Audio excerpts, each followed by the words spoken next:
সোদপুরে খুলে গেল শ্রীলেদার্স। হ্যাঁ বন্ধুরা, তোমরা ঠিকই শুনছো, সোদপুর স্টেশনের একদম পাশে। গণেশ চতুর্থীর আগের দিনকেই খুলে গেছে। আমি ভিজিট করতে চলে আসলাম, এসে দেখি প্রচণ্ড ভিড়। আর আজকের আমার রিভিউ দিতে ভুলে গেছি চ্যানেলের। Welcome back to our channel Parineeta Bishuddhi চ্যানেলে তোমাদেরকে অনেক অনেক স্বাগতম।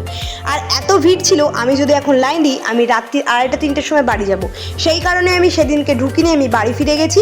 পরের দিনকে আমার বাড়িতে সবাই বেড়াতে এসেছে, সবাইকে নিয়ে এসেছি। এসে দেখছি খুব একটা কালেকশন ভালো না। আমার কাছে এসপ্ল্যানেটের শ্রীলেদার্স হচ্ছে গিয়ে বেস্ট। তোমরা যারা সোদপুরে থাকো একবার এসে ভিজিট করতেই পারো। আর আমার হচ্ছে কি টাকা কাজ উদ্ধার হয়ে গেছে, তোমাদের হতে পারে, কারণ আমার কালেকশন একদম খুব একটা ভালো লাগেনি।